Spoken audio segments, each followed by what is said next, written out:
Boa noite a todos. Estão me bem? Tá. Mais uma vez eu tô aqui, né, com vocês. Glória a Deus. Amém. Eu não sei se todos me conhecem, mas eu me chamo Marcela. Tudo bem? Eu sou casada com o Daniel, minha filha Joana e meu filho Felipe, que está ali fora. É uma grande honra para mim estar aqui na igreja novamente, Amém. Trazendo a palavra de Deus, trazendo aquilo que o Senhor tem derramado na minha vida. Amém. E eu queria agradecer, pastor, mais uma vez pelo convite, pela confiança. A pastora Maria Fernanda, que eu sei que está ali fora. É uma grande alegria poder estar aqui com os irmãos. Amém. E agradecer ao Senhor, né? Porque sem Ele, nada disso seria possível. É verdade. Né? É verdade. Essa mensagem que eu vou trazer hoje para vocês é uma mensagem de reflexão. É uma mensagem que, enquanto eu orava, por incrível que pareça, o Senhor me deu o título da mensagem. Aleluia. Glória a Deus. E eu falei, Senhor, é isso mesmo que Tu queres? E a gente está aqui para obedecer ao Senhor. Amém. Amém. É com muito temor e com muito amor ao Senhor que eu venho trazer essa mensagem. É uma mensagem de reflexão. Talvez não seja aquela mensagem que todos estejam esperando, né? Sobre, vamos vencer. Hoje eu vim diferente. Hoje eu vim com uma mensagem para a gente refletir como nós estamos levando a nossa vida em Cristo Jesus. Como nós estamos representando o Evangelho de Cristo nesta terra. Glória a Deus.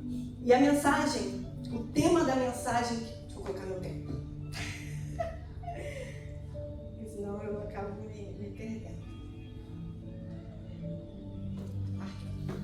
O tema da mensagem que o Senhor me deu é: estamos vendendo Jesus por 30 moedas de prata.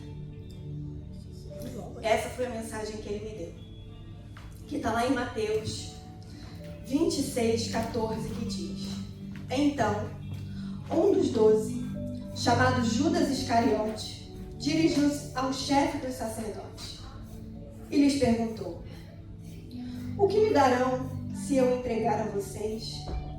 E lhe fixaram o preço de 30 moedas de prata. Amém? Vamos orar? Pai, nós te entregamos, Senhor, essa noite. Aleluia. Senhor, nós te entregamos essa palavra. Senhor, é a tua palavra. Ela é verdadeira, Senhor. Ela é eficaz nas nossas vidas. Senhor, que a gente tenha nesse momento um coração quebrantado, um coração aberto, Senhor, receptível à tua palavra. Que não seja sobre mim, Pai, mas que seja sobre ti. Me use, Senhor, nesse tempo, nessa igreja, para a qual o Senhor me chamou. Assim eu te agradeço, Pai. Em nome de Jesus. Amém. Amém. Naquela noite, Jesus não foi vendido por alguém estranho. Naquela noite, Jesus não foi vendido por um romano. Jesus não foi vendido por ninguém desconhecido. Jesus não foi vendido por alguém. Não era uma pessoa desconhecida para ele. Jesus foi vendido por alguém que andava com ele. Judas andava com Jesus. Alguém que ouvia seus sermões. Alguém que via os seus milagres.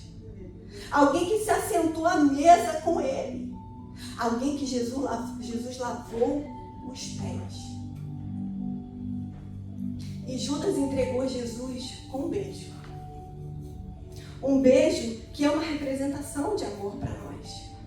Mas enquanto Judas beijava Jesus, ele apunhalava Jesus pelas costas, entregando Jesus por 30 moedas de prata. Como é que alguém que viveu tão perto conseguiu vender ele por tão pouco? Judas viu tanta coisa e vendeu Jesus por tão pouco.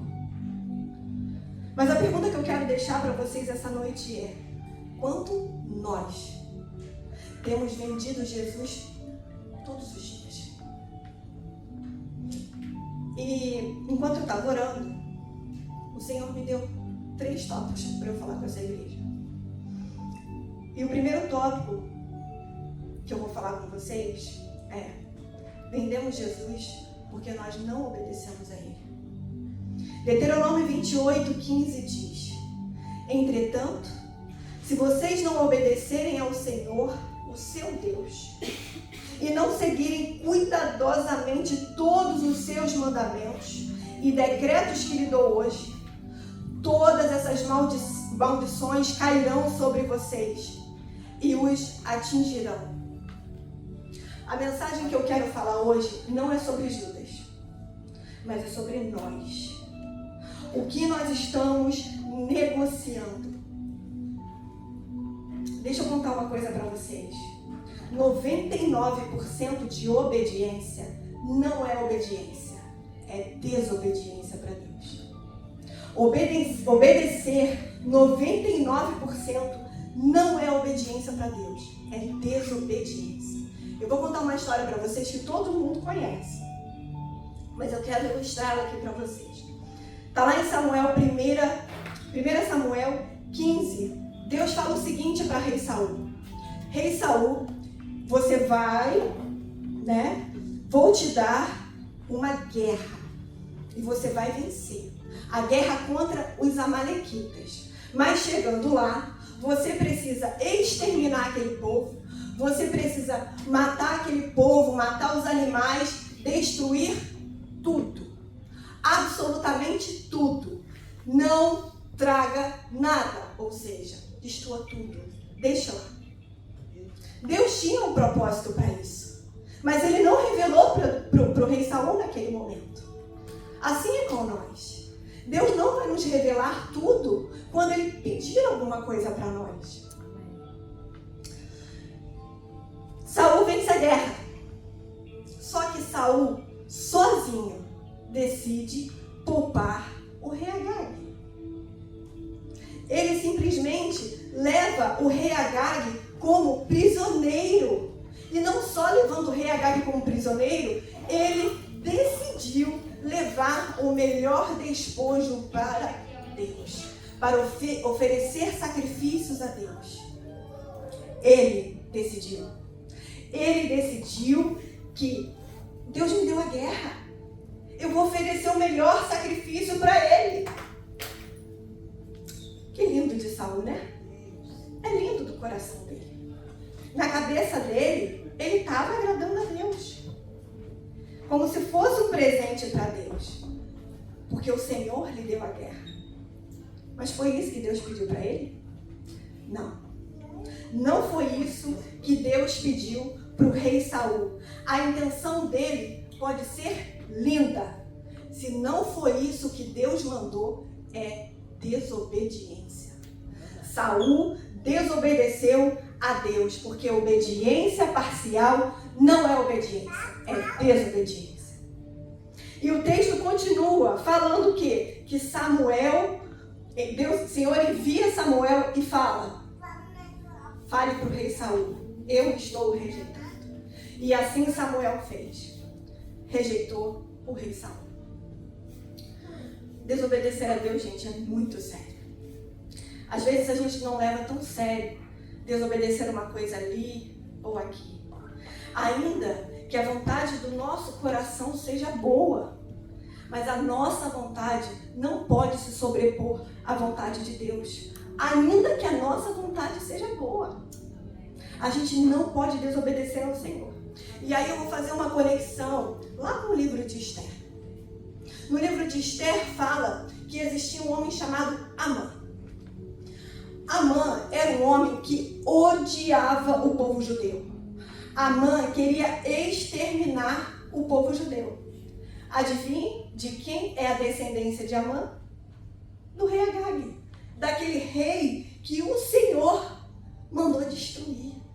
E o rei Saul não destruiu. Ou seja, tudo já estava ligado. Quando Deus pediu para que o rei Saul destruísse aquele povo e não deixasse ninguém, era por conta disso. Deus já sabia, Deus já tinha planos, mas o rei Saul não obedeceu. Então, vocês conseguem entender que 1% de desobediência para Deus é 100% de desobediência? Não adianta a gente ler 99 versículos que a gente acha que é bom e um que bate com as nossas fraquezas, a gente descarta. Não adianta. Porque nós estamos obedecendo a Bíblia parcialmente. Existem várias passagens na Bíblia que falam sobre a ira de Deus. O castigo de Deus por conta da desobediência. Quantos livros nós lemos que o povo era castigado por conta da desobediência? Deus não queria castigar o povo. Ele queria adverti-lo, como ele vem fazendo conosco. Mas insistimos muitas vezes em desobedecer a Deus. O problema da desobediência não começa no pecado aparente. Ele começa na nossa incapacidade de não mais ouvir a voz de Deus. A nossa falência espiritual, ela começa silenciosa. Antes de Israel cair, eles deixaram de ouvir a voz do Senhor. E eu pergunto para vocês, por que obedecer a Deus hoje está tão difícil? Está tão difícil da gente obedecer a Deus. Porque às vezes o comando de Deus, às vezes vai pedir de nós coisas não tão agradáveis assim. Umas serão fáceis, mas outras, às vezes, vai nos deixar desconfortáveis. Talvez vai mexer com o nosso ego, com o nosso caráter, com o nosso status. E aí a gente não obedece. O inimigo vem trabalhando todos os dias, sem cansar, 24 horas, para distorcer a voz de Deus, para gerar dúvida em nós, para a gente às vezes não sabe o que é a voz de Deus, o que é a voz da nossa cabeça, porque o inimigo ele está trabalhando, ele não se cansa, ele não se cansa, e aí a gente não consegue muitas vezes discernir a voz de Deus. Deus vai te pedir coisas que você nunca teve coragem de fazer. Eu não sei se vocês já experimentaram isso, mas eu já experimentei várias vezes coisas que o Senhor pediu para mim. Eu falei, Senhor, não é possível que o Senhor está pedindo isso para mim. Ele vai pedir coisas que vai nos tirar da zona de conforto. E olha que eu sou uma pessoa falante, mas ele me pede coisas que, meu Deus do céu, eu precisa. Sabe por quê? Porque quando ele pede coisas que nós estamos acostumados a fazer, é fácil pra gente. Não nos tira da nossa zona de conforto, a gente faz naturalmente. Mas quando ele pede coisas que nos tira da zona de conforto, a gente obrigatoriamente vai depender dele para fazer. Porque sozinho a gente não consegue. E aí a gente começa a gerar dependência, a gente começa a gerar intimidade. E quanto mais ele fala, mais a gente caminha, mais a gente obedece. Amém. E é isso que ele espera de nós. Obediência. O inimigo tem colocado muitas distrações, deixando a nossa mente anestesiada. Amados, a Bíblia é repleta de história de destruição por conta de desobediência. Glória a Deus. Hoje, a gente já não consegue discernir o que é voz do Espírito e desejo da nossa carne. Estamos desorientados espiritualmente pelo excesso de informação que nós temos recebido. A estratégia do diabo, irmão, não é que você saia da igreja. Ele quer te distrair dentro da igreja. Ele quer que teu tempo fique escasso. Ele quer que você trabalhe mais. Ele quer mais de você. E aí a gente acaba falando o quê? Eu não tenho tempo. O tempo nunca mudou. O que mudou foi a tua prioridade. O tempo continua o mesmo. 24 horas. O que mudou foi a nossa prioridade. E quando eu leio isso daqui, quando eu escrevi isso aqui, fala comigo também. Fala comigo. A gente tem perdido tempo demais com muitas distrações. O problema da desobediência é que ela vai endurecendo nossos corações aos poucos, sem a gente perceber. No começo, a consciência dói, o espírito incomoda.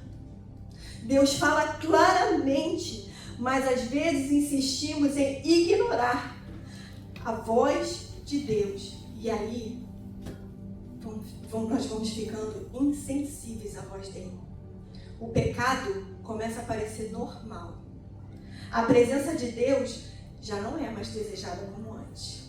A oração fica vazia, a Bíblia vira só um livro e a nossa alma, ela vai morrendo e o nosso corpo está aqui dentro. Pela desobediência, vamos nos esvaziando da presença do Espírito Santo, sem nós percebermos. Porque é silencioso, porque estamos atarefados demais, ocupados demais, com demandas demais. E o inimigo não quer te tirar de dentro da igreja. Lembre-se disso. Percebam o que o inimigo tem feito. Deus é misericordioso demais, faz coisas por nós que nós não merecemos, mas até quando ele vai fazer? Até quando ele vai fazer? Mesmo ele sendo um pai amoroso, estamos negociando a vontade dele pela nossa. Por prazeres momentâneos, por orgulho, por pecados escondidos, por prioridades erradas, por medo de aprovação dos outros. A gente tem medo de aprovação dos outros. A gente tem medo de falar que é crente por conta do que os outros vão pensar. Nós não podemos, Deus não nos chamou nessa terra para a gente se esconder. Porque a Bíblia diz que nós somos sal do mundo e luz da terra. Não, tá bem. Tá certo. Sal da terra e luz do mundo. A gente está perdendo o temor do Senhor. Todas as vezes que colocamos a nossa vontade sobre a vontade de Deus, estamos vendendo Jesus por 30 moedas de prata. Obedecer não é opcional. Obedecer não é opcional, é uma ordem. E a Bíblia é muito clara quanto a isso. Não negocie os seus valores. Não negocie o seu caráter. Não venda Jesus por 30 moedas de prata. Aí você deve estar perguntando, mas Marcela, eu não consigo mais ouvir a voz de Deus. Hoje em dia está tão difícil de ouvir a voz de Deus. Mas eu pergunto para você, quando Deus te ordenou a fazer algo lá atrás, você fez? Ou você falou que era difícil demais? Ou você falou que era vergonhoso demais? Do que adianta Deus estar falando com você se você não cumpriu a ordem que Ele mandou você fazer lá? É inútil. Ele não vai derramar mais na nossa vida se a gente não consegue fazer o mínimo, um comando básico dele. Para que Ele vai derramar mais? Quanto mais você obedecer, mais Ele vai derramar, mais Ele vai te capacitar e mais você vai caminhar. Glória a Deus. Aleluia. Aleluia.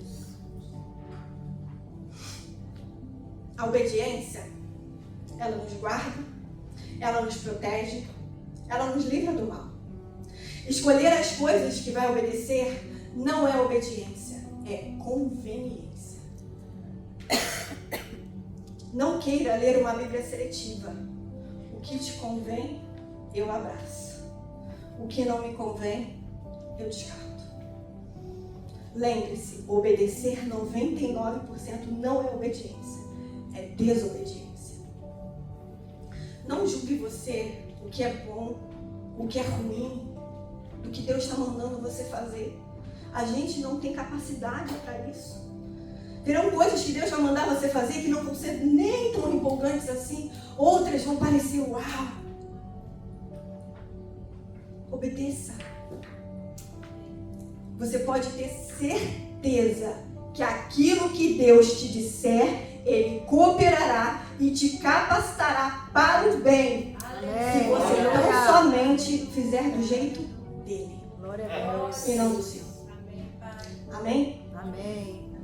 Vamos para o segundo tópico.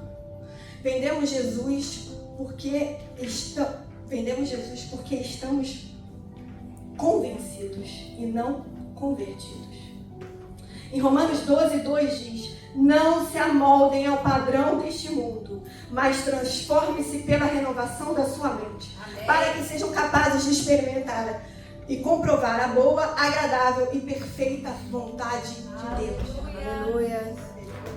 A palavra conversão, a gente ouve muito, né, no trânsito, né?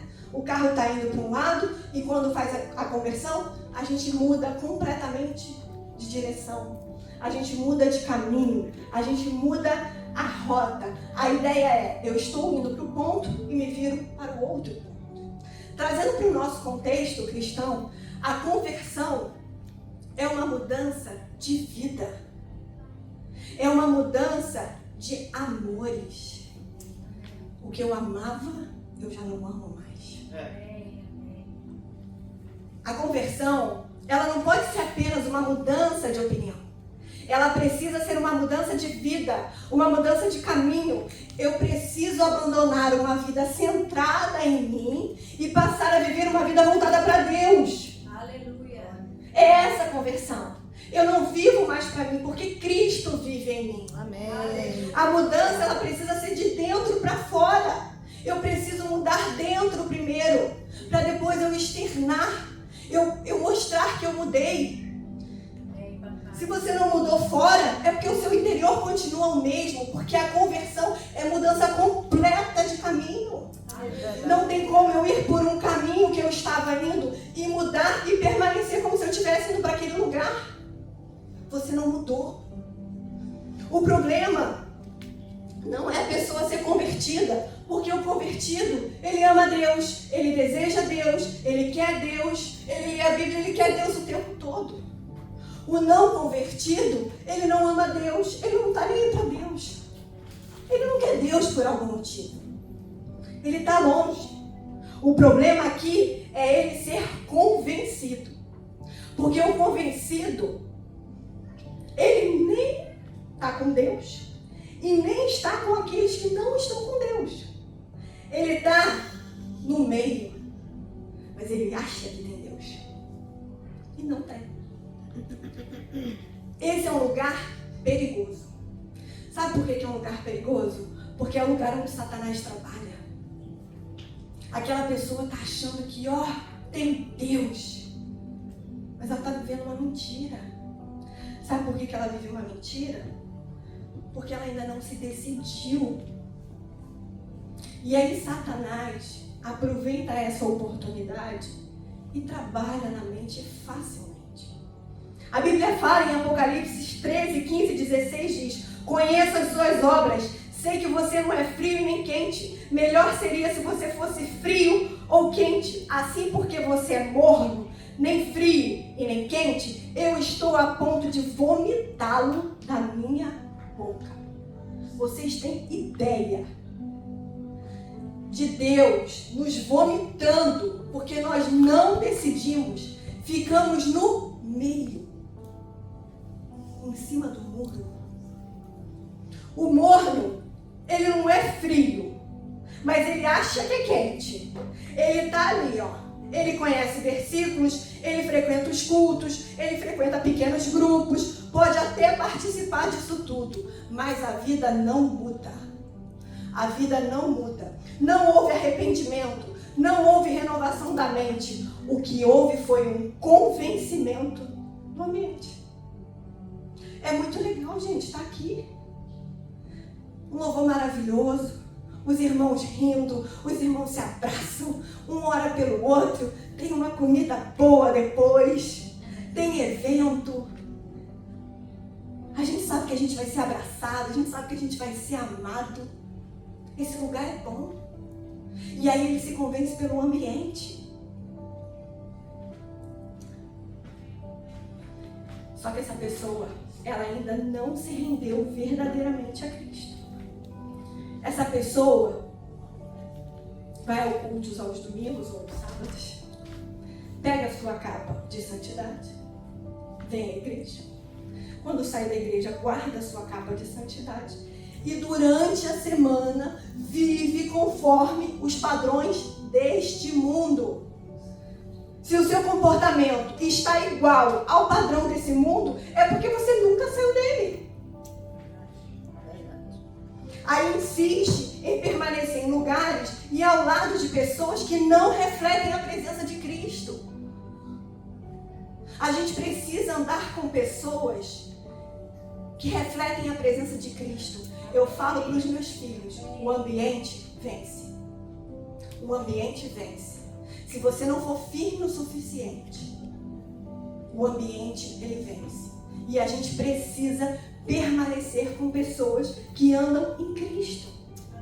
E essa pessoa pensa que só porque carrega o nome de Cristo e vem à igreja, Jesus está com ele nos ambientes que ele tem ido durante a semana. Mas deixa eu te dizer uma coisa. Deus não frequenta lugares onde a presença dele é rejeitada. Ele não está nesses lugares. Jesus está te chamando hoje para uma decisão. Pare de viver dividido. Porque a Bíblia diz que o morno, ele vomita. E ele está prestes a vomitá-lo. Olha quão forte é essa palavra. Tem muita gente falando de Jesus, só que cada vez menos se parecendo com ele. Romanos 12, 2, Paulo diz, fale de uma renovação, ele fala de uma renovação da mente. Amém. Após nós nos arrependermos verdadeiramente, precisamos o quê? Mudar a nossa mente. Precisamos cooperar com Cristo para que Ele faça o quê? Uma transformação interna em nós. Amém. Nós precisamos cooperar com Ele. Nós precisamos querer essa mudança. E aí, quando a gente tem essa mudança interna em nós, mudamos a nossa fala, mudamos a nossa maneira de pensar, de viver, mudamos ambientes, começamos a gerar frutos. A sua entrega, ela precisa ser total. Amém. E não parcial. Sua vida precisa glorificar a Deus. Porque a Bíblia diz que nós somos sacrifícios vivos e santos. Aleluia. Sacrifício vivo não é você acordar cedo, no caso aqui à noite, né? Ir para o culto. Não é a gente dar dízimo. Não é a gente servir na igreja. Isso a gente faz porque a gente ama. Sacrifício vivo é você ter uma vida de santidade. Renunciar à tua carne. De acordo com os padrões de Deus. E não com os padrões do mundo. Aleluia. Amados, aquilo que a gente tolera, a gente se torna cúmplice. Aquilo que a gente tolera, a gente se torna cúmplice. Em Colossenses 3:23 diz: tudo que fizerem, façam de todo o coração, como para o Senhor e não para homens. 1 Coríntios 10:31 diz: assim, quer vocês comam, bebam ou façam qualquer outra coisa, façam para a glória de Deus. Amém. Aleluia. Tudo precisa ser para a glória de Deus. O seu trabalho precisa ser para glorificar a Deus. Na sua escola, precisa ser para glorificar a Deus. Na sua faculdade, precisa ser para glorificar a Deus. O seu casamento precisa ser para glorificar a Deus. Os eventos que você promove precisa ser para glorificar a Deus. Amém. Tudo tem que ser para glorificar a Deus. A sua fala, a sua roupa, o seu comportamento, os seus valores, o seu caráter. Tudo, exatamente tudo, precisa ser para glorificar a Deus. A gente não pode mais negociar o Evangelho. Nós estamos negociando o Evangelho para viver de acordo com os padrões desse mundo. As pessoas acham que glorificar a Deus é somente vir aqui e levantar a mão e adorar. Não é só isso. A nossa vida precisa ser um sacrifício santo e agradável. Amém. Eu te faço uma pergunta. Vocês estão agradando a Ele?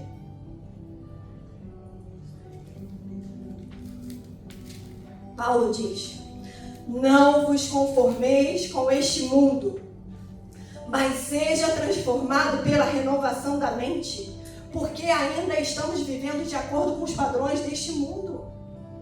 Por quê?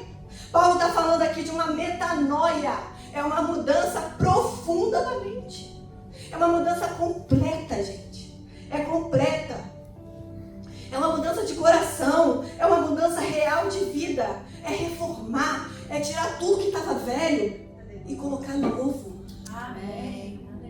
Deus tem coisa nova para derramar na nossa vida. Glória a Deus. Mas a gente precisa tirar o que está velho, porque a gente precisa renovar a nossa mente em Cristo Jesus. Amém. A conversão, ela se dá de dentro para fora. Precisa haver arrependimento genuíno. Arrependimento não é emoção, é decisão.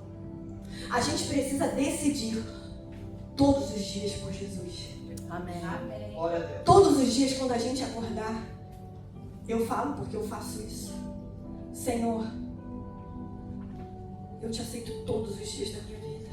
Eu decido todos os dias por você. Amém. Nada, ninguém vai tirar o meu amor por você. Glória. É uma decisão diária. É uma decisão diária. Essa decisão, ela precisa gerar transformação. A gente não pode permanecer a mesma pessoa. Você quer saber se uma pessoa se converteu? Veja os frutos que ela tem gerado. Vê se ela permaneceu a mesma ou ela tem gerado frutos. Não tem como a gente renovar a mente e permanecer o mesmo. Não tem como. É verdade. Depois que o Espírito Santo habita em nós, coisas vão mudando. Se assim nós permitirmos. Avalie-se a si mesmo. Veja quais frutos você tem gerado. E os seus frutos falarão por si. Amém. Nós não fomos chamados para viver os prazeres deste mundo, mas para cooperar com a graça de Deus, permitindo que Ele transforme a nossa mente, transforme o nosso coração e nos faça viver segundo a vontade dEle. Amém. Amém? Amém. Vamos para o terceiro e último. Vendemos Jesus porque vivemos no pecado. Hebreus 10, 26. Porque se vivermos deliberadamente em pecado, depois de termos recebido o pleno conhecimento da verdade, já não resta sacrifício pelos pecados. Você sabe o que esse versículo quer dizer? Que depois que você conhece Jesus, que é a verdade, e você não se arrepende, não há mais nada depois dele que vai te fazer arrepender. Se você conhecendo a verdade em Cristo, você não se arrepende, não tem uma metanoia, não há nada nessa terra que vai te fazer se arrepender. Somente Jesus. Somente Jesus.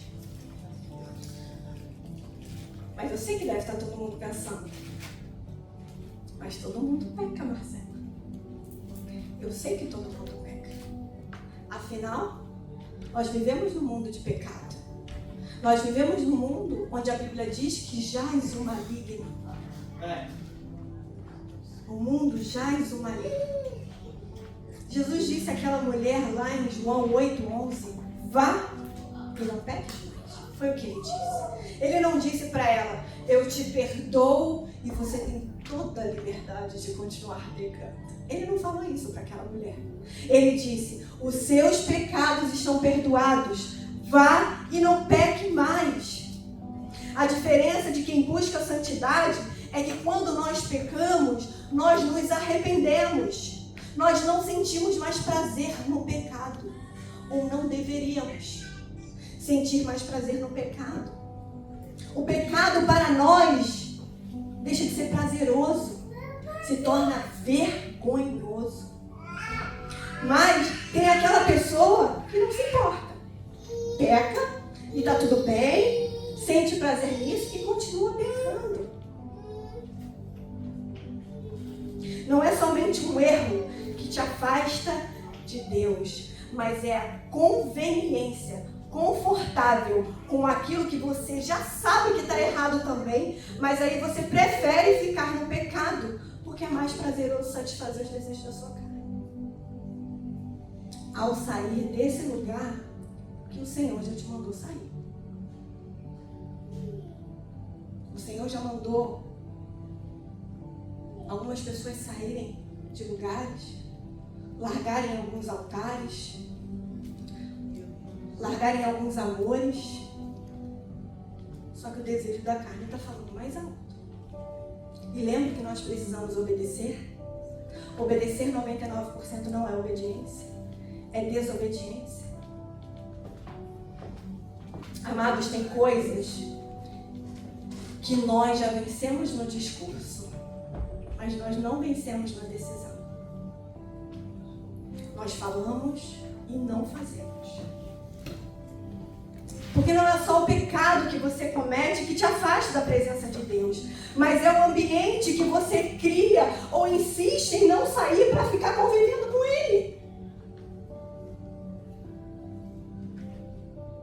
Às vezes a gente cria ambientes de pecado e não quer sair dele.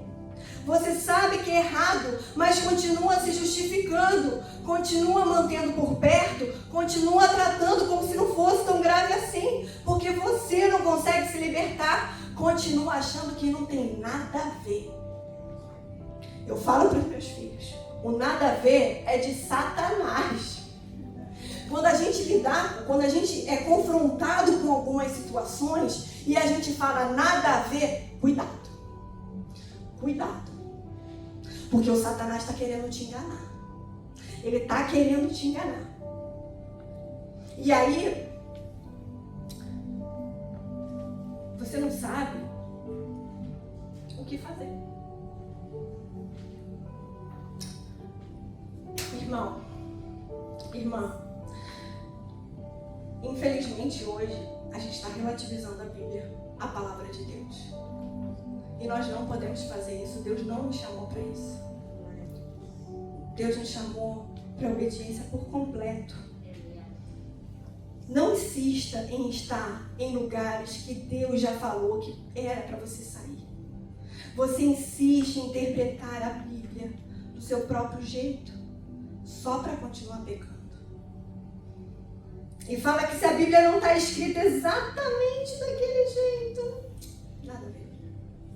Nada a ver. E aí a gente não consegue, às vezes, ter a revelação do Espírito Santo. Porque o Espírito Santo, ele nos revela quando a gente fala com ele. O Espírito Santo nos revela o que o Senhor quer dizer com isso. E ele nos revela de forma pontual.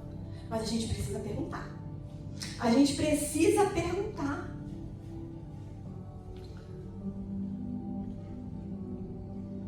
E a gente acaba mentindo para nós mesmos, gente. A gente não precisa da aprovação de ninguém.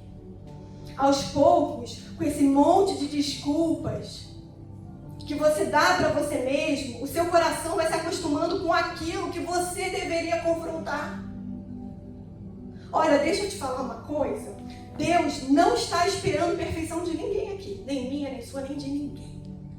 Porque Ele sabe que somos imperfeitos, dependendo da misericórdia dEle todos os dias. Amém. Nós dependemos da misericórdia dEle todos os dias. Mas uma coisa que o Senhor não negocia é aquilo que você já entendeu. Insiste em fingir que não entende. Ele não negocia. Chega um momento na nossa vida que maturidade não é quem sabe mais, mas é aprender a não tolerar mais o pecado. Ele não é negociável. A gente não pode negociar o pecado. Em 1 João 2,6 diz: aquele que diz que permanece nele, esse também deve andar assim como ele andou. Em santidade. Em santidade. Deixa eu te fazer uma pergunta. Você tem vivido em santidade? Você tem buscado a santidade que a palavra diz? Perdemos o temor do Senhor, falamos o que pensamos, vivemos do jeito que queremos, não nos comportamos, da maneira que nós achamos. Não vivemos mais de acordo com a palavra. não buscamos mais santidade, porque nós não nos regozijamos mais na presença do Pai. Quando pecamos, nos alegramos e não mais nos incomodamos. A santidade, ela vai te dar autoridade, gente. A santidade, ela nos dá autoridade no mundo espiritual. Às vezes a gente acha que as coisas não estão acontecendo pra gente, é porque a gente está sem autoridade no mundo espiritual. E a gente não está percebendo. Seja um crente que tem autoridade. Seja santo conforme Deus foi. Jesus foi. Que sejamos santos. O pecado, ele entra por brechas que nós damos. Quanto menos você espera, ele entra por brechas que você disse que não tem nada a ver. Feche as brechas. O pecado te afasta da presença do Senhor. Depois que você se converte, você precisa ter consciência de que não pode estar em todos os ambientes. Você sabe que aquele lugar vai te fazer pecar? Não vá. Não vá. Porque o ambiente vence. Não vá. Não adianta você professar a fé cristã e ser instrumento na mão de Satanás. Não adianta. Sozinho, nós não vamos conseguir. Nós não vamos conseguir resistir ao pecado. Nós precisamos da graça de Deus. A graça de Deus, ela não veio somente para perdoar os nossos pecados. Deus nos deu a graça como uma força capacitadora para que a gente consiga vencer o pecado.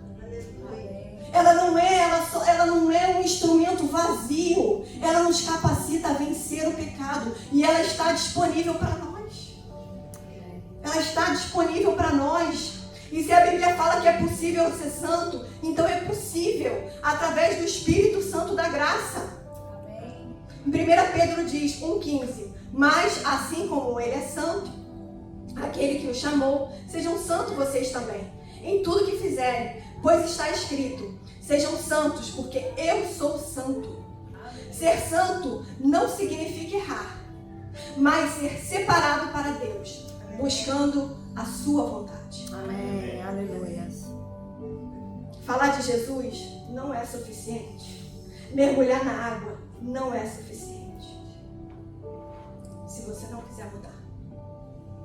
De nada adianta, de nada valeu, se você não decidir mudar. Nós precisamos cooperar com Cristo Jesus. Quebrem altares de idolatria, ego com as coisas. Você precisa falar com autoridade. Ler a Bíblia e falar: olha, eu não sabia disso. A partir de hoje eu não faço mais, porque hoje eu sei. E é assim que a gente deve se comportar. Mas aí você deve pensar: mas fulano faz, ciclano faz. Mamãe dizia: olha, eu só estou morto. Né? Na dúvida, tire, não permaneça. Se você estiver em dúvida, tire, não permaneça. A presença de Deus não habita em altares divididos. Ou a gente é santo, ou a gente está sujo. Não existe meio termo para o reino de Deus. E eu encerro dizendo, em 1 João 2,1 diz: meus filhinhos, estas coisas vos escrevo para que não pequeis. E se alguém pecar, temos um advogado para com o Pai, que é Jesus Cristo, o justo. A Bíblia nos ensina que temos um advogado diante do Pai, que é Jesus Cristo. E eu não falo de um advogado de causas terrenas, não. Eu falo daquele advogado que a Bíblia diz que intercede por nós. Quando nós pecamos e nos arrependemos, sinceramente, Ele luta por nós. Ele defende as nossas causas por meio do seu sacrifício. Nos concede perdão e reconciliação. Mesmo quando nós falhamos, nós não estamos sozinhos. Cristo permanece ao nosso lado, como intercessor fiel, se assim nos arrependermos verdadeiramente. Aleluia. Davi foi um rei que pecou. Davi foi um rei que errou. Cometeu muitos erros. Mas a Bíblia diz que Davi tinha um coração segundo ao Senhor. E Davi nunca foi rejeitado. Saul também pecou, mas foi rejeitado. Sabe qual a diferença dos dois? Davi se arrependeu. Tinha um coração arrependido. Tinha um coração que amava ao Senhor. Saul tinha um coração soberbo. Um coração que achava que ele era suficiente para ganhar a guerra. E Deus o rejeitou.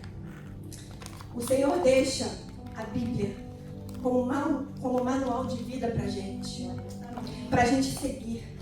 Basta a gente ler para a gente se tornar um seguidor fiel de Cristo e não apenas um telespectador.